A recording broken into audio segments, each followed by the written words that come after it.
Welcome. Today we are diving into JAM syllabus, starting with the topic Economics as a Science under the subheading Basic Concepts of Economics. Let's break it down and make it easy to understand.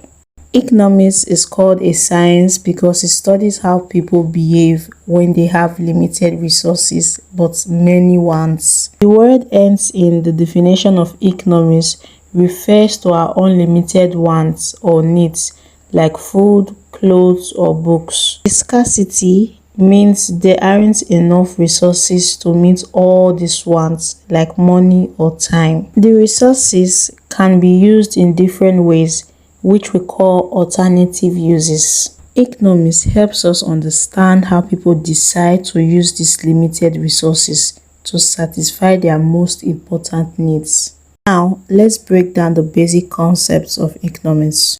The basic concepts of economics are wants, scarcity, scale of preference, choice, and opportunity cost.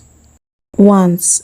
They are things people desire or need to make them happy, like goods or services. For example, the basic needs of humans are food, clothing, and housing. But there are also other wants like phones, laptops, cars, and TVs.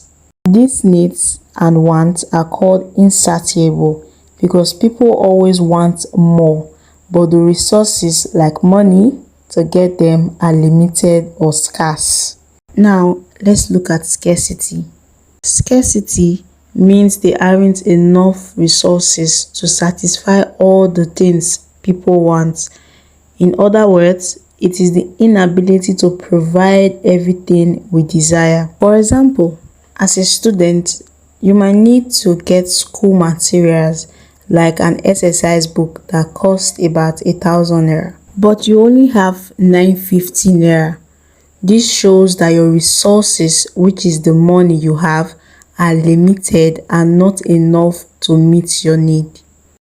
Let's go back to the student who needs 1,000 naira to buy a notebook but only has 950. This student faces a problem because the resources, that is money, available are limited, while his wants for the notebook are not. This is exactly what scarcity is about. Scarcity is a fundamental problem in economics because it forces individuals, businesses, and governments to make decisions on how to allocate limited resources to satisfy their unlimited wants. In this case, the student cannot satisfy all of his wants with the limited resources at his disposal, and this creates the need for choice. To solve the problem of scarcity, governments can draw up a scale of preference just like individuals. They prioritize which sector needs the most urgent attention based on importance. For example, if there is a limited funding, the government may prioritize sectors like healthcare, education, or infrastructure over less immediate needs. This helps to ensure that the most critical areas are addressed first, even when resources are limited.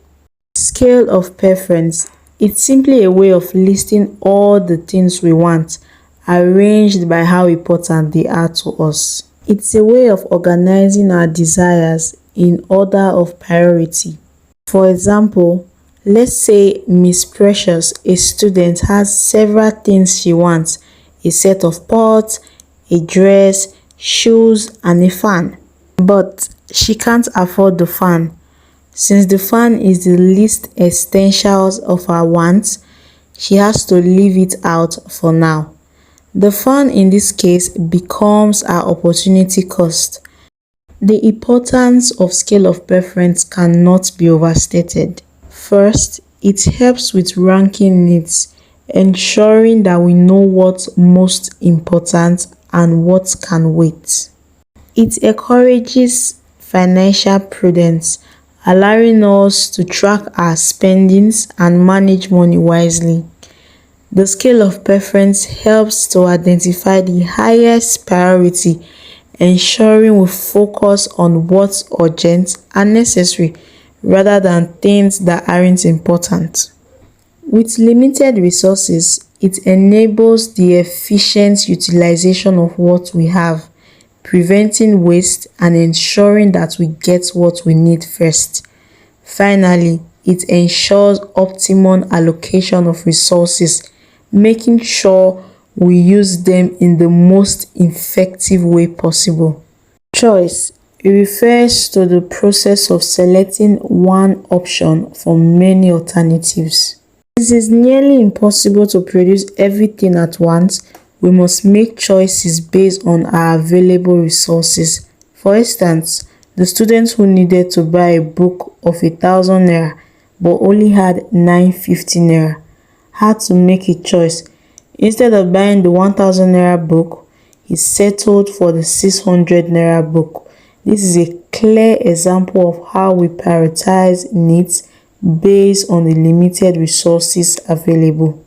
Opportunity cost refers to the value of the next best alternative that must be given up when making a choice. It represents the trade-off between two different options when resources are limited. In simple terms, it is what you sacrifice in order to get something else. Story time. Imagine a farmer who has only 200 naira but needs both a cutlass and a hoe for his farm. Since the money isn't enough to buy both, he has to choose one. If he decides to buy the cutlass, he sacrifices the hoe. The hoe becomes the foregone alternative. The sacrifice is known as opportunity cost. But hold up, who does this farmer think he is? In this present Nigeria economy with inflation, he wants to get farming equipment for just 200 naira. Really? Who do you think you are? A diva? As my people will say, they play. Well, don't forget to like and subscribe. This is the end of today's topic. Before you leave, don't forget to check out the comments. I have dropped 5 past questions from JAM that relates to this topic. Give me your answer.